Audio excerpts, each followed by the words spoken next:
Hi guys, and welcome to another episode. Today I have the honor and the pleasure to sit down with Domenic for a little while. Domenic, man, it's always great to talk to you, and I appreciate you peeling off a couple of minutes of your busy schedule to sit down and chat. Yeah, thanks, Matt. Good to be back. So a lot's happened since the last time that we talked, of course. We're through the chaos. The chain has been launched. Worbli is now trading. What's next? Well, yeah, it's just a matter of cleaning up some of the stuff on the portal. We're still working on that. Iterations coming out there to get that to a nice and easy process for people. And launching apps. I mean, that's really the focus now. You know, we have a few that we know are building. A couple are getting closer to the final stages. Should see some stuff launch here in January, February. You know, first few months of next year should be pretty good for Worbli. Yeah, I'm excited. We actually had kind of a little bit of a conversation in Telegram the other day, and you were kind of dropping some cryptic hints about some of the things that might be coming. Is there any way that you're able to repeat that just for anybody who might have missed that? Yeah, you know, it's a lot of, you know, the people that we're dealing with are really enterprise businesses. So, you know, they're pretty mindful of proceeding cautiously. They don't want announcements until things are truly finalized. And, you know, there's a lot of partners that we're working with right now that, you know, working with other projects and things like that. And so people really want to wait until, you know, they're absolutely ready to go public with things. But you know, we do have the utility token trading platform coming. That's something I can definitely talk about. That's looking like end of January. The decentralized insurance exchange or platform is being built. We just signed a deal around tokenizing some gold mines. And that has about a 2-month lead time right now. So that would put us around end of February. And then there's a group that we're still talking to. We haven't finalized terms yet around building a platform to tokenize real estate. So, you know, we're really just looking at a kind of bigger stuff. You know, that was always the goal of Worbli, is enterprise level applications, really, not just saying it. That word kind of gets tossed around. But so those are the type of companies we're talking to. There's many others that we're in various stages with, but oftentimes too, they're potentially looking at other blockchains potentially, or in some cases for some of these businesses, you know, we're talking to parts of their team that haven't yet maybe talked to other people within the company yet. And, you know, blockchain can still be kind of a bit of a scary, hairy monster. So they want to get everything really set and settled and in place and signed before we go public with conversations. So, talking about Worbli as a technology company that uses the underlying technology of blockchain, I just thought that it was kind of an interesting shift, and I was wondering if maybe you could shed some light on some of the mechanics of that and why we're kind of shifting gears. Well, I think the main reason is it's about adoption. And, you know, we came out of these meetings, we had our whole executive team together a couple of weeks ago, and we're really talking about that, right? Like, how do we start communicating, telling this story to people who don't know anything about blockchain? And I think to this point, what most of us have done is try to turn people into blockchain experts or blockchain enthusiasts. There's only so many people that are ever going to be interested in understanding blockchain the way that I think most people in the community do now. You know, they study it. They want to know about the latest and greatest. They can tell you the difference maybe between, you know, Ethereum and Cardano and EOS, right? You know, that's like a bunch of people sitting around in the early 90s talking about internet protocols, you know, and there were enthusiasts back then, and they were the ones in the news groups in the early web and doing a lot of that stuff. But that wasn't who ended up eventually using the internet. You know, the people that became the Yahoo emailers and the Googlers don't know anything about HTTPS protocols, you know. So we started talking about the fact that we've probably spoken too much about blockchain and just not enough about what are the businesses, what are the new applications that we see coming, how are they going to be different from existing financial applications, What are they going to enable, right? Like at the end of the day, people want to know what's it going to do for me. They don't care what technology it's built on. If I could go out right now and build a bank with, Fortran, nobody would care what computer programming language I use. If it's better, if it's cheaper, if it's, faster, if it's more honest, whatever, whatever qualities that people are looking for, whatever problems that need solving, no one really cares about the technology used to solve it. They care that you're solving it. And so we also realize that we're using a lot of other technologies. We're not just using blockchain. I mean, most blockchain applications are still just web applications that are communicating with a blockchain. So to speak that way, I think it was putting us in too much of a corner. It was making it hard to communicate to companies we were talking to. And we definitely feel like, our targets most likely in the summer, where we really expect to start reaching out in mainstream channels to grab people who might not know anything about blockchain and get them to come over and create an account. Those ads are not going to be, come and check out the latest and greatest blockchain built on EOSIO software. It's going to be having trouble banking, are your bank fees too high? Do you try to move money to your family overseas and find that it takes weeks and costs, hundreds of dollars? Make a Worbli account. It's going to be more like that. Check out Worbli. Are you looking for better opportunities in financial investments? Check out Worbli, because that's what we're really doing, right? We're not making blockchain. We're just using the technology. So it sounds maybe insignificant, but when you're trying to communicate something to a large audience, it's important. When do you think we'll start hearing about some of the mechanics, and we'll start hearing about some of the apps that are coming to market, just to kind of manage expectations with everybody who might be watching? Well, again, I think that the other thing that's happened in blockchain, and was especially true last year with the ICO craze, was it was hype. And hype is generated by information. And everyone wanted to go out there and tell everybody all these great things they were going to do, because that was going to drive people to pile into that ICO and blow $50 million in 20 minutes. But, in the real world, most of these things aren't as predictable as I think they've been made to seem in blockchain. When someone comes out and goes, yeah, we're just going to build this and here's the release date. And they're really just in the early stages of doing that. You don't know exactly when something's going to be done. And if you think about traditional tech companies like an Apple or somebody, they don't give you some roadmap, right? You can't go look at Apple's roadmap right now. I mean, there might be a little, there'll be information about maybe some future products coming, and there'll be a new, version of the iPhone eventually and all that stuff, but they don't start talking about these things until they're ready. When they say, iPhone coming soon, that's when they're starting to generate hype. But the reality is the iPhone's built. It's been tested. There may be a few finishing touches that they're putting on that product, but it's done by the time they start talking about it. And so we decided that we're not going to just talk about things. We're going to launch things. We're going to start telling you about something when it's done and tested, and now we're ready to make it, have it go live. There isn't that much to say because things are being built. I said earlier in the conversation that we've got the utility token trading platform. I can talk about it because the smart contracts are done. A front end is built. We're at an MVP stage. I've been asked to go find some beta testers for it. And that's where we are. And I'm saying around end of January.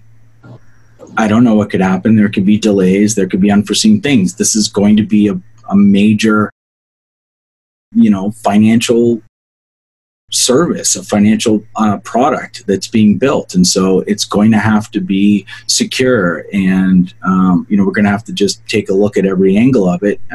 We're not building it, but we're helping out. And so, you don't have a lot of room for mistakes. So anything could happen. But right now, in the current timelines, that's how it's looking. Again, the real estate platform, as I said, it's a conversation we're having. That's where we are. That we can't put timelines on something because a deal hasn't been finalized. The tokenizing of the gold mines, again, a deal's been made, and we currently have a project that says 2 months to build the app. Will we absolutely get a team on it straight away when they look at what's been mapped out so far? Might there be changes and delays? There could be, so that's really just examples of why I think there's been too much hype. We don't want to still be a part of that. I think we felt a little pressured early on that we had to have dates for the release of the portal, and we're kind of at this point just saying no more. And if that's probably doesn't, people are going to see this video and they're probably not going to run out and buy a shitload of Worbli tokens thinking that it's going to 10x overnight, but that's okay, because that's never been the point of the project either. We haven't been looking to be a sort of a fly-by-night thing or, some overnight 10x. We want to create a slow, steady growth over a long period of time where apps that are coming that provide real use cases, real businesses are going to be built, and they're not going to have 2-month horizons, Where do we go from here? And what's the most exciting part for you right now, Domenic? Well, and a little continuation, we do have a few documents coming. There are some decisions that have been made, and so we're putting the finishing touches on those, and we will publish as we come up with stuff. And so there's definitely some information coming. We spent a lot of time in leadership retreats talking about this, but what's really most exciting to me is the access. We took some time at the retreat to really go over everything, kind of like we didn't just say, we're going to talk about these sections. We kind of took every aspect of the company, all the way going back to and started with the vision and mission, right? And that was, the first thing we did was to just take a look at that and say, what was the original vision? What was the original mission? And, does that still hold true? Does it need to be refined? And we came out with a vision statement of Worbli is enabling opportunity. Very straightforward. That's the vision of what we want to do, create opportunity. And then the mission is to build the infrastructure for an honest, efficient, and accessible financial system. All right. So honesty, efficiency, accessibility, right? Those are the core values. And again, sounds like just a thing you're going to put on some marketing collateral or something, but that's what ties everybody in a company together. Do we know what we're trying to do? And this is what we're trying to do, build this infrastructure. And so what's exciting to me is that we've started to deliver on some of the promises. And I've talked about this for a long time with people, and it's that there's sort of 4 promises of Worbli. It's an enterprise blockchain. And when I say that for real, it has the performance, it has the security, the type of thing that multi-billion-dollar business would feel confident, building a product on or with. Compliance, and I think we have a great start. We've got a community of AML KYC users that have been verified. We're continuing to improve on that process. We have a great partner in Onfido. I just sat down with one of their top executives who happens to live about an hour from me. So we had lunch, I think it was Wednesday. And, they're really excited. They see us as one of the top prospects they have in blockchain that's really trying to, build an identity process and improve it over time. But, again, we're delivering on the compliance. I feel really good about that. The other part was an easy-to-use user account. That's obviously a work in progress. I'll be the first to admit the portal was a little bit difficult. We're getting better every day. And then the 4th promise is crypto fiat gateways. And what I'm most excited about there is we have a network-wide solution that's going to be essentially just a feature of the user account. And so the way that we've been able to figure out how to do it is something that any app will be able to sort of access or tap into and utilize in their product. And it's actually kind of simple. We're going to be using some technology that was actually built for blockchain originally, and we're combining it with FX trading platform, and that's another partner that's working on building out an application. We don't have a final deal on that. That's why I haven't spoken too much about the FX guys, but they're going to be a part of the crypto fiat gateway so that people can enter and exit in any currency. And then we've got a great liquidity partner for that. And we're putting the finishing touches on the business side of that deal, but we definitely know how we want to do it technically. And so that's another big leap. It's really the promise of what Gamma Bank was meant to be, and it just kind of makes that easier. We don't really have to build a bank. We can build it as a feature of the network. And what we really decided was that the foundation couldn't be building applications, not really truly standalone applications, because we felt like it would be impossible for us if we built an application and then other people built a similar application for them to ever feel like it's entirely fair, right? Like, the Worbli Foundation built an app. There's always going to be accusations of preferential treatment, no matter how hard you try. It's a conflict of interest. And so our focus is on the network. It's on features. It's on business development, marketing, a user account, all of the things that people need to build, world-class financial applications. But they do need crypto fiat gateways to enter and exit the system. Every stakeholder does, right? The users do, the businesses do. So I think we found a really elegant solution. It's not an app, it's not something that we own. It'll just be a feature of the network. Kind of, we'll all sort of own it. That's probably the thing I'm the most excited about, because it's been really tricky to figure out how we can do it in a way that's compliant, legal, because of course it has to be global, and not take forever. Because again, if you're doing it in some of the traditional ways, like building a bank, which is what we first started out with back in January, and we really started dug in further and further, we were like, okay, we might be able to pull this off in maybe the US. That'll take 2 years. Europe, another 2 years. Like, it's going to take too long, And then the iteration was, well, we can do this in potentially stages. We can just do portions of it, and we can get a bunch of partners together. And there's still a vision around build your own bank. And we're kind of refining what that'll look like. It's going to take a little bit longer in technical development, because it's going to be a feature of the user account, but it needs a lot of back-end technical infrastructure to work properly. It's kind of like building a bit of a mini OS in some ways, or an app store. And it's going to allow people to eventually kind of plug and play financial applications in their Worbli dashboard. The ones they're signed up for and they like, but give you that kind of unified experience. And that's important. We do have public and private key storage coming, features, OAuth for the user account. So the user account's really going to be the focus in the first quarter from a Worbli development perspective. And then from business development, it's all about launching apps. We want to get 4 or 5 really great apps. And then the idea is I'm going to go out and kind of evangelize Worbli a little bit and look for partners all around the world. We've got a trip planned.